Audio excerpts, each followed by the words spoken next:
আসসালামু আলাইকুম প্রিয় শিক্ষার্থী, আজকে আমরা অষ্টম শ্রেণীর বার্ষিক মূল্যায়ন 2024 সম্পর্কে আলোচনা করব বিজ্ঞান বিষয়ে।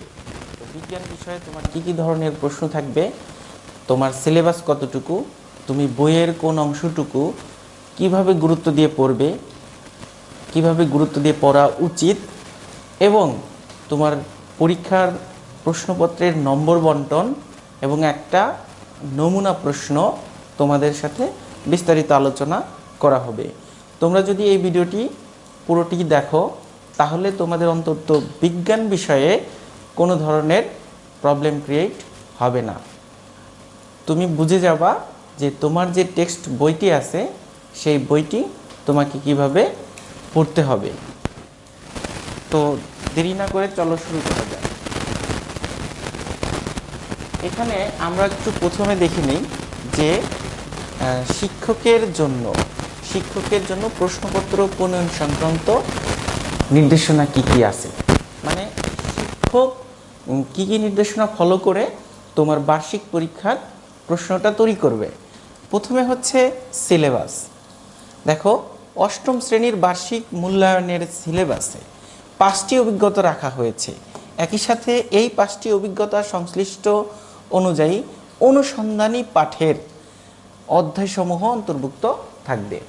মানে অনুসন্ধানী পাঠের অধ্যায় সম্পর্কে অন্তর্ভুক্ত থাকবে অনুসন্ধানী পাঠের। এখন শিক্ষণকালীন মূল্যায়ন হচ্ছে শ্রেণী এবং শ্রেণীর বাহিরে শিক্ষার্থীর বিভিন্ন কাজের উপর ভিত্তি করে ধারাবাহিকভাবে মূল্যায়ন করা হবে। এখন ধারাবাহিকভাবে মূল্যায়নের বিভিন্ন আইটেমকে 3টি গ্রুপে ভাগ করে মূল্যায়ন করবেন। প্রতিটি গ্রুপের বিভিন্ন কাজ বিবেচনা নিয়ে 10 নম্বর করে মোট 30 নম্বরের শিক্ষণকালীন মূল্যায়ন করবেন। তার মানে হচ্ছে তোমার শিক্ষণকালীন মূল্যায়নে মোট 30 নম্বর থাকবে। 30 নম্বরটি 3টি ক্যাটাগরিতে থাকবে। কী ক্যাটাগরি আমরা একটু পরেই আলোচনা করব। তো এখন ধারাবাহিক মূল্যায়ন বিভিন্ন আইটেমের বিভাজন বিস্তারিত নির্দেশনায় এটার ঘ অংশে এটা শিক্ষণকালীন মূল্যায়ন প্রশ্নের ধারা ও মান বন্টনে দেয়া আছে। তার মানে আমরা কিছুক্ষণ পরেই এটা সম্পর্কে দেখতে পারবো। এখন আমাদের সামষ্টিক মূল্যায়নে কি কি শিক্ষকের নির্দেশনা আছে, শিক্ষকরা কিভাবে সামষ্টিক মূল্যায়নের প্রশ্নপত্র প্রণয়ন করবেন সেই সম্পর্কে আমরা একটু দেখে নিই। তো সামষ্টিক মূল্যায়ন শিক্ষক যখন প্রশ্নপত্র তৈরি করবেন তখন তোমরা একটু দেখো যে সামষ্টিক মূল্যায়ন হবে লিখিত পরীক্ষার মাধ্যমে। মানে পুরোটাই হচ্ছে লিখিত পরীক্ষা। তুমি গত যে কিছুদিন আগে ষান্মাসিক সামষ্টিক মূল্যায়ন পরীক্ষা দিয়েছিলে সেখানে কিন্তু তুমি 5 ঘন্টা ব্যাপী বা তারও বেশি, মানে সর্বনিম্ন 5 ঘন্টা তুমি পরীক্ষা দিয়েছ। তো 5 ঘন্টার মধ্যে পরীক্ষা কমপ্লিট করেছ। তো এখন কিন্তু আর এই 5 ঘন্টা সময় তোমাকে দেওয়া হবে না, এবং এখানে শুধুমাত্র লিখিত পরীক্ষা হবে।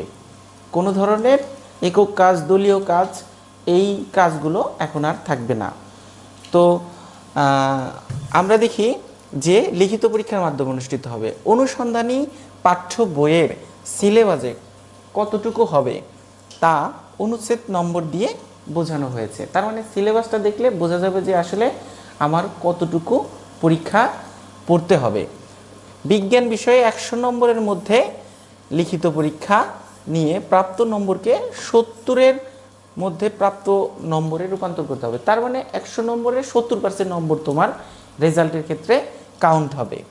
এখন আসি যে বিজ্ঞান বিষয়ে বহু নির্বাচনী প্রশ্ন থাকবে। বহু নির্বাচনী প্রশ্ন মানে টিক চিহ্ন টাইপের প্রশ্ন, এক কথায় প্রকাশ প্রশ্ন থাকবে, সংক্ষিপ্ত প্রশ্ন থাকবে, দৃশ্যপটবিহীন বিশ্লেষণধর্মী বড় প্রশ্ন থাকবে এবং দৃশ্যপট নির্ভর বিশ্লেষণধর্মী ছোট প্রশ্ন থাকবে। তো এই রকম প্রশ্নের সমন্বয়ে তোমাদের পরীক্ষাটা সম্পূর্ণ হবে আসন্ন বার্ষিক পরীক্ষা 2024। এখন তোমরা 2024 সালে বার্ষিক পরীক্ষার সিলেবাসটা কি কি আছে সেই সিলেবাস সম্পর্কে আগে আমরা একটু দেখে নেই যে কি কি সিলেবাস বিজ্ঞান বিষয়ে রয়েছে। এখন সিলেবাসের দেখো যে 1 নম্বর, এখানে এইটা বিজ্ঞান অনুশীলন বইয়ে যাযাবর পাখির অনুসন্ধানে তারপরে সবুজ বন্ধু, ফিল্ড ট্রিপ এবং হচ্ছে আমাদের ল্যাবরেটরি, জীবজগতের বংশলতিকা। এই কয়টা চ্যাপ্টার হচ্ছে তোমার বিজ্ঞান অনুশীলন পাঠের রয়েছে। আর বিজ্ঞান অনুসন্ধানী পাঠের রয়েছে সূর্য, পৃথিবী ও চাঁদ। এটা কোথা থেকে কতটুকু পর্যন্ত রয়েছে? 7.1 থেকে 7.6.3 পর্যন্ত, এই পর্যন্ত তোমার সিলেবাসে রয়েছে। অধ্যায় 11 ভৌগোলিক স্থানাঙ্ক, স্থানাঙ্কিক সময় এবং অঞ্চল সমূহ 11.1 থেকে 11.6 পর্যন্ত এটা তোমাদের সিলেবাসে রয়েছে। তোমরা বই বের করে চট করে সিলেবাসটি দাগিয়ে ফেলো। তারপরে অধ্যায় 12 চুম্বক। চুম্বক রয়েছে হচ্ছে 12.1 থেকে 12.4 পর্যন্ত। অধ্যায় 4 হচ্ছে কোষ বিভাজন ও তার রকম ভেদ, অর্থাৎ 4.1 থেকে 4.3। অধ্যায় 5 উদ্ভিদ কোষ, টিস্যু ও তাদের বিশেষত্ব, 5.1 থেকে 5.4 পর্যন্ত আছে। অধ্যায় 10 জীবের শ্রেণীবিন্যাস পদ্ধতি, 10.1 থেকে 10.2.2 পর্যন্ত রয়েছে। এখন অধ্যায় 1 আবার গতির কথার মধ্যে রয়েছে 1.1 থেকে 1.4.5 পর্যন্ত। অধ্যায় 2 শক্তি রয়েছে 2.1 থেকে 2.5 পর্যন্ত। অধ্যায় 3 রয়েছে পরমাণু গঠনের 3.1 থেকে 3.4.1 পর্যন্ত। অধ্যায় 8 রয়েছে রাসায়নিক বিক্রিয়া 8.1 থেকে 8.5 পর্যন্ত। অধ্যায় 4 রয়েছে কোষ বিভাজন ও তার রকম ভেদ। এখানে 4.1 থেকে তোমার 4.3 পর্যন্ত। এই হচ্ছে তোমার মূলত সিলেবাস। তোমার এই সিলেবাস থেকেই 100 নম্বরের লিখিত পরীক্ষার প্রশ্নপত্র তৈরি করবে তোমার এই বিষয়ের, মানে বিজ্ঞান বিষয়ের সংশ্লিষ্ট শিক্ষক। তো এখন আমরা একটু সামনের দিকে আগাই। তো সামনের দিকে আগালে আমরা দেখতে পারবো যে মূল্যায়ন কাঠামোটা কীরকম আছে। মূল্যায়ন কাঠামোটা কীরকম? শিক্ষণকালীন মূল্যায়ন হচ্ছে ধারাবাহিক মূল্যায়ন বা শিক্ষণকালীন মূল্যায়ন যেটা বলে সেটা 30% নম্বর, আর সামষ্টিক মূল্যায়ন বার্ষিকে আছে 70% নম্বর। এই 30 আর 70 মোট হচ্ছে 100 নম্বরে তোমার রেজাল্ট কাউন্ট করা হবে। আশা করি বিষয়টি বুঝতে পেরেছ। তো এখন আমরা যা করব সেটা হচ্ছে আমরা দেখি যে প্রশ্নের মান বন্টনটা কীরকম করে হয়। প্রশ্ন আসলে কোন প্রশ্নের কত নম্বর, তারপরে হচ্ছে তোমার কীরকম প্রশ্ন, সেগুলো একটু দেখে নিই। তো দেখো, এইগুলো হচ্ছে শিক্ষণকালীন মূল্যায়ন। এটা কি? শিক্ষণকালীন মূল্যায়নের প্রশ্ন। তো শিক্ষণকালীন মূল্যায়নের প্রশ্ন আমরা একটু দেখি, ভালো করে লক্ষ্য করলে বুঝতে পারবো যে শিক্ষণকালীন মূল্যায়নের প্রশ্ন হচ্ছে শিক্ষণকালীন মূল্যায়ন। এই শিক্ষণকালীন মূল্যায়নের প্রশ্ন হচ্ছে শ্রেণীর কাজ বা বাইরের কাজ। এটা তোমার আইটেমের নাম। সিলেবাস অন্তর্ভুক্ত যেসব কাজ করানো হয়েছে এবং যেগুলো করানো হবে তা বিবেচনা নিয়ে নম্বর প্রদান করবেন। তার মানে সিলেবাসে অন্তর্ভুক্ত তোমার ক্লাস টিচার, তোমার ক্লাসের বিজ্ঞান শিক্ষক যে ক্লাস শ্রেণীতে যে কাজ করেছে অথবা শ্রেণীর বাইরে কোনো কাজ করিয়ে থাকলে তার উপর ভিত্তি করে সে 10 নম্বর এর দিবে। তারপরে যেমন নমুনা একটা এরকম কি কি কাজ করাইতে পারে, এটা কিন্তু বার্ষিক পরীক্ষার আগেই তোমাদের করাবে। মানচিত্রের সাহায্য নিয়ে বিভিন্ন দেশের অক্ষাংশ দ্রাঘিমাংশ বের করা শেখাতে পারে। এটা অনুশীলন বইয়েই পৃষ্ঠা নাম্বার 6 মধ্যেই আছে। তো এই কাজটা কিন্তু করাইতে পারে, এবং আরও এই কাজটাই যে করাবে এমন কথা না, আরও অন্য কোনো কাজও তোমাদের দ্বারা করাতে পারে। তার জন্য নম্বর হচ্ছে কত? 10। তার জন্য নম্বর হচ্ছে 10। এখন দেখো যে আবার সেই শিক্ষণকালীন মূল্যায়নের আরেকটা অংশ হচ্ছে বাড়ির কাজ, অ্যাসাইনমেন্ট বা প্রজেক্ট। তোমাকে বাড়ির কাজ দিতে পারে, অথবা কোনো অ্যাসাইনমেন্ট দিতে পারে, অথবা কোনো প্রজেক্ট দিতে পারে। সিলেবাস অন্তর্ভুক্ত একটি কাজ করিয়ে নম্বর প্রদান করবেন। তো যে কোনো একটা কাজ তোমাকে দিয়ে 10 নম্বর, তোমার 10 নম্বরের একটা নম্বর দিয়ে দিবেন। ঠিক আছে? তারপরে নমুনা প্রশ্ন যদি একটা আমরা দেখি, লক্ষ্য করি, তাহলে যেমন সারা বছর সূর্যের আলো পৃথিবীতে কিভাবে পড়ে তা পর্যবেক্ষণ করার জন্য কাগজের একটা বাক্স তৈরি। কাগজের একটা বাক্স তৈরি, এইটা হচ্ছে অনুশীলন বইয়ের পৃষ্ঠা নাম্বার 27 থেকে 28 নম্বরে আছে। তোমরা দেখলেই 27-28 যে তোমার কাগজের বক্স তৈরি করে সারা বছরে সূর্যের আলো পৃথিবীতে কিভাবে পড়ে সেই পরীক্ষাটা তোমাকে দেয়, তাহলে তার জন্য স্যারে তোমাকে নম্বর দিবে 10। তাহলে আমরা দেখলাম দুইটা আইটেমের নাম, একটা হচ্ছে শ্রেণীর কাজ বা শ্রেণীর বাইরের কাজ স্যারে করাতে পারে, অপরত বাড়ির কাজ বা অ্যাসাইনমেন্ট বা প্রজেক্ট দিতে পারে। আরেকটা হচ্ছে 3 নম্বরের শিক্ষণকালীন মূল্যায়নের। এই শিক্ষণকালীন মূল্যায়নের 3 নম্বর অংশটা কি? ব্যবহারিক। 3 নম্বর অংশটা কি দেখো, শিক্ষণকালীন মূল্যায়নের 3 নম্বর অংশটা হচ্ছে ব্যবহারিক বা পরীক্ষা সংক্রান্ত কাজ। ব্যবহারিক বা পরীক্ষা সংক্রান্ত কাজ, সিলেবাস অন্তর্ভুক্ত একটি ব্যবহারিক কাজ করিয়ে নম্বর প্রদান করবেন। তোমার এগুলো কিন্তু সিলেবাসের বাইরে করবে না, সবাই সিলেবাস অন্তর্ভুক্ত যেগুলো বিষয় সেগুলো থেকেই তোমার এই প্রশ্নগুলো করবেন। যেমন রাসায়নিক শক্তি থেকে বিদ্যুৎ শক্তি উৎপন্ন সংক্রান্ত পরীক্ষণ, এরকম একটা তোমার ব্যবহারিক কাজ করাতে পারে তোমার বিজ্ঞানের শ্রেণী শিক্ষক। কি করাতে পারে? যে রাসায়নিক শক্তি থেকে বিদ্যুৎ শক্তি উৎপাদন সংক্রান্ত পরীক্ষণ করতে পারে। এটা হচ্ছে অনুশীলন বইয়ের পৃষ্ঠা নম্বর 83 থেকে 84 পৃষ্ঠার মধ্যে রয়েছে। এই ধরনের একটা কাজ তোমাকে করাতে পারে। এখন এর জন্য নম্বর কত? 10। তাহলে আমরা শিক্ষণকালীন মূল্যায়নে মোট নম্বর পেলাম কত? 3 10 30। তিনটে আইটেমে প্রতি আইটেমে হচ্ছে 10 করে নম্বর, 3 10 30 নম্বর পেলাম। এবার আমরা আসি যে সামষ্টিক মূল্যায়নের প্রশ্নের ধারা এবং মানবন্টন কীরকম হতে পারে। সামষ্টিক মূল্যায়নের প্রশ্নের ধারা এবং মানবন্টন কীরকম হতে পারে। তো সামষ্টিক মূল্যায়নের প্রশ্নের ধারা ও মানবন্টন দেখো, আইটেমের নাম নৈর্ভিত্তিক প্রশ্ন থাকবে 15টি, বহু নির্বাচনী প্রশ্ন যেটাকে বলা হয় টিক চিহ্ন টাইপের, এক কথায় প্রকাশ থাকবে 10টি। 15টির উত্তর দিতে হবে, 10টিরই উত্তর দিতে হবে, প্রতিটার নাম্বার 1 করে, তাহলে 15 অক্ষে 15 আর 10 অক্ষে 10, মোট হচ্ছে 25 নম্বরের একদম নৈর্ভিত্তিক বা এক কথায় প্রকাশ 2 ধরনের প্রশ্ন থাকবে। তারপরে হচ্ছে সংক্ষিপ্ত প্রশ্নের উত্তর থাকবে 10টি, 10টি উত্তর করতে হবে, প্রতিটার নাম্বার 2 করে, তাহলে 10 দুগুণে হয় 20 নম্বর, তোমার 20 নম্বরের পরীক্ষা হবে। এবার রচনামূলক প্রশ্ন হচ্ছে দৃশ্যপটবিহীন, মানে সৃজনশীল টাইপের না, সরাসরি প্রশ্ন। এরকম প্রশ্ন থাকবে হচ্ছে 5টি, তার মধ্যে 3টির অ্যান্সার করতে হবে, নাম্বার 5 করে, 3 5 15 নম্বর। এরপরে হচ্ছে রচনামূলক প্রশ্ন থাকবে দৃশ্যপট নির্ভর, মানে প্রতিটি দৃশ্যপটের বিপরীতে 2টি অংশ থাকবে। তার মানে হচ্ছে এইটা নম্বর হচ্ছে এই প্রশ্ন থাকবে মোট 7টি, তোমার আনসার করতে হবে 5টি, আর প্রতিটি প্রশ্নের মান 8 করে, তাহলে 5 8 40 নম্বর। এই হচ্ছে 15 10 25 আর 20 হচ্ছে 45 আর 15তে হচ্ছে 60, 60 আর 40 100 নম্বরে তোমার লিখিত পরীক্ষা হবে। তাহলে শিক্ষণকালীনে গেল 30, আর হচ্ছে এই তোমার সামষ্টিক মূল্যায়ন বা বার্ষিক পরীক্ষার লিখিত পরীক্ষার নম্বর হচ্ছে 100। এই মোট হচ্ছে 130 নম্বর তুমি ফেস করতে যাচ্ছ 2024 সালের বার্ষিক পরীক্ষার। এখন হচ্ছে এই 100 নম্বরের মধ্যে তোমার আবার 70% নম্বর কাউন্ট করা হবে, ওই 30 আর এই 70 এর 70% যত আসবে দুটা মিলে হবে টোটাল 100 হিসাবে তোমার ফাইনাল রেজাল্ট কাউন্ট হবে। আশা করি বিষয়টি তোমরা বুঝতে পেরেছো। তো এখন আমরা দেখি সামষ্টিক মূল্যায়নে 100 নম্বরের পরীক্ষার প্রাপ্ত নম্বরকে 70-এর মধ্যে প্রাপ্ত রূপান্তর করতে হবে।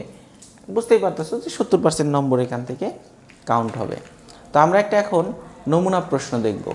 আমরা এই হচ্ছে একটা নমুনা প্রশ্ন, সেটা হচ্ছে 8ম শ্রেণীর বিজ্ঞান প্রশ্ন।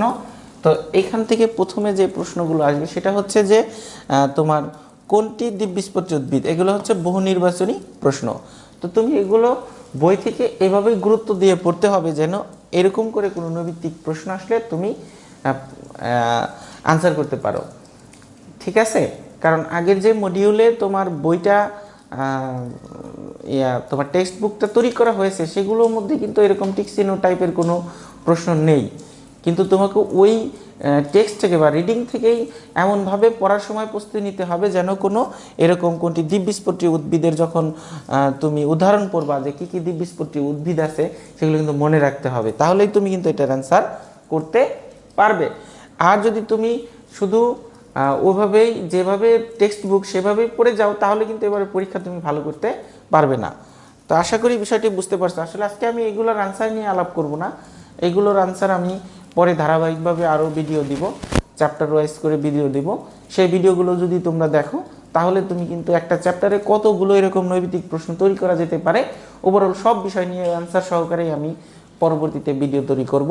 সেই ক্ষেত্রে তোমরা ভিডিওগুলো দেখে নিতে পারো। এখন আসো হাইড্রোজেনের আইসোটোপ ট্রিটিয়ামের আইসোটোপের নিউটন সংখ্যা কত। এখন দেখো হাইড্রোজেনের আইসোটোপ ট্রিটিয়ামের নিউটন সংখ্যা কত, মানে হচ্ছে আমরা জানি হাইড্রোজেনের 3টা আইসোটোপ আছে, হাইড্রোজেন, ডিউটেরিয়াম, ট্রিটিয়াম, ঠিক আছে, বা সরি প্রোটিয়াম, ডিউটেরিয়াম, ট্রিটিয়াম, 3টা আইসোটোপ আছে। এগুলো নিউটন সংখ্যা কত, তুমি যখন হাইড্রোজেনের আইসোটোপ পড়বা সেই অংশটি দেখবা যে সুন্দর করে লেখা আছে। তো এই অংশ থেকে তোমাকে যদি এইভাবে নৈমিত্তিক প্রশ্ন করা হয় সেক্ষেত্রে কিন্তু তোমাকে উত্তর দিতে হবে। তো আশা করি বুঝতে পারছো যে তোমাকে আসলে টেক্সট বুকটা কিভাবে করে তোমাকে পড়তে হবে এবার। তো কার্বন ডাই অক্সাইড যৌগের কার্বনের যোজনী কত, যোজনী চ্যাপ্টারটা যখন পড়বা তখন কার্বনের যোজনী ভালো করে এবং অন্যান্য যে মৌলিক পদার্থ রয়েছে তাদের যোজনীটা ভালো করে পড়তে হবে। তো এরকম করে কতগুলো প্রশ্ন থাকবে বহু নির্বাচনী, 15টা প্রশ্ন থাকবে। দেখো এরকম করে প্রায় 15টা নৈমিত্তিক প্রশ্ন থাকবে। সেই 15টা নৈমিত্তিক প্রশ্নের মধ্যে তুমি যদি 15টাই সঠিক উত্তর দিতে পারো তাহলে কিন্তু তুমি একদম ফুল 15 মার্ক পেয়ে যাবে।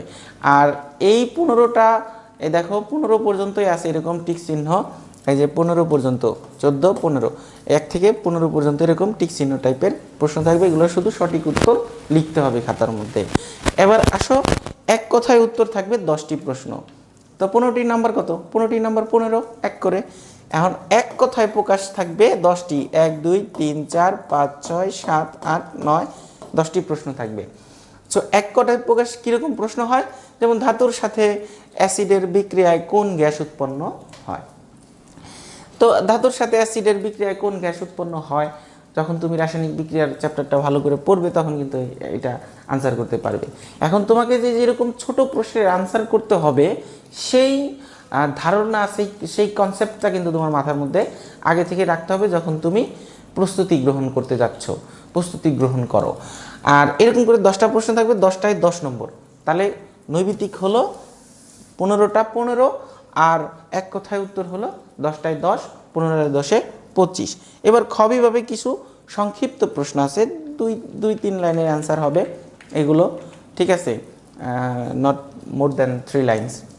তো 3 লাইনের বেশি লেখা আসলে যুক্তিগত হবে না, 2 লাইন। তুমি যদি লেখো 4-5 লাইনও লিখতে পারো হাতের লেখার মানে ওয়েট বুঝে। তুমি দেখো 1, 2, 3, 4, 5, 6, 7, 8, 9, 10। তো এইখানে 10টি প্রশ্ন মোট আছে, প্রতিটি প্রশ্নের মান 2 করে, সবগুলো প্রশ্নেরই উত্তর করতে হবে। তাহলে কত হবে, 10 দুগুণে 20 নম্বর। এখানে কত হবে, 10 দুগুণে 20। তো প্রশ্ন কীরকম থাকতে পারে, যেমন সমুদ্রতীরে বৃত্তাকার পথে ঘূর্ণায়মান কোনো বস্তুর ত্বরণ বের করো। তারপরে প্রচ্ছেদন উদ্ভিদের একটি অত্যাবশ্যকীয় প্রক্রিয়া ব্যাখ্যা করো। ক্যাটায়ন বা ধনাত্মক আয়ন সৃষ্টির প্রক্রিয়া উদাহরণ সহ বুঝিয়ে লেখো। এই ধরনের বিষয়গুলো কিন্তু এইরকম প্রশ্ন তোমাদের থাকতে পারে 10টা। এখন এই প্রশ্ন থাকবে, এটা কিন্তু বলা যাচ্ছে না, এই প্রশ্ন থাকবে না, কারণ তোমার শ্রেণীর যে বিজ্ঞান শিক্ষক সে এরকম করে ছোট প্রশ্ন এই প্যাটার্নে তৈরি করবে। তো তোমাদের পরীক্ষার প্রস্তুতি নেওয়ার সময় এই নমুনা প্রশ্নটি দেখে মাথায় রাখতে হবে যে আমাকে কীভাবে পড়তে হবে। তাহলে এই হচ্ছে গেল তোমার এই সংক্ষিপ্ত প্রশ্ন খ বিভাগের। এবার একটু রচনামূলক প্রশ্ন দেখি, মানে বড় প্রশ্ন, রচনামূলক প্রশ্ন দেখি। তো রচনামূলক প্রশ্নতে গ বিভাগে দৃশ্যপটবিহীন বিশ্লেষণধর্মী রচনামূলক প্রশ্ন রয়েছে। 5টি প্রশ্ন থেকে 3টি প্রশ্নের উত্তর দিতে হবে।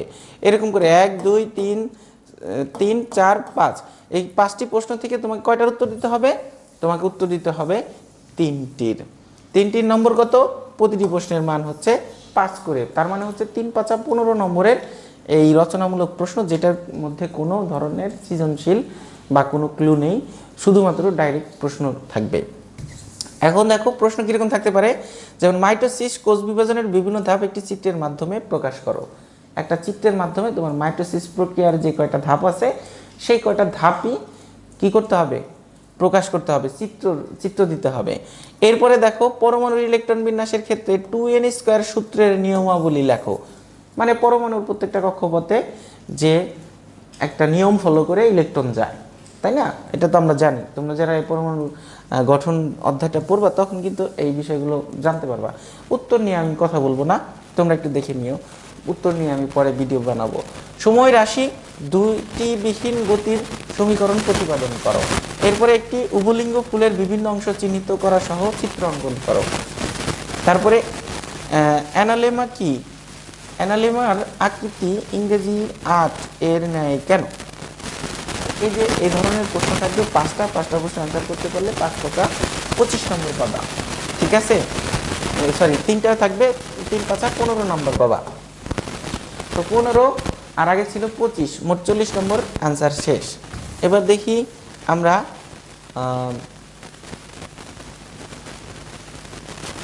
আরও 10 ছিল, সরি 10 দুগুণে 20 ছিল, তাহলে 40 আর 20-এ কত হয় তোমার 60 নম্বর।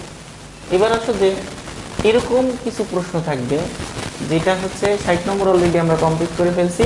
এর জন্য 7টি প্রশ্ন থেকে 5টি প্রশ্নের উত্তর দিতে হবে, প্রতিটি প্রশ্নের মান 8 করে 5টা উত্তর করলে 40 নম্বরের এরকম প্রশ্ন থাকবে।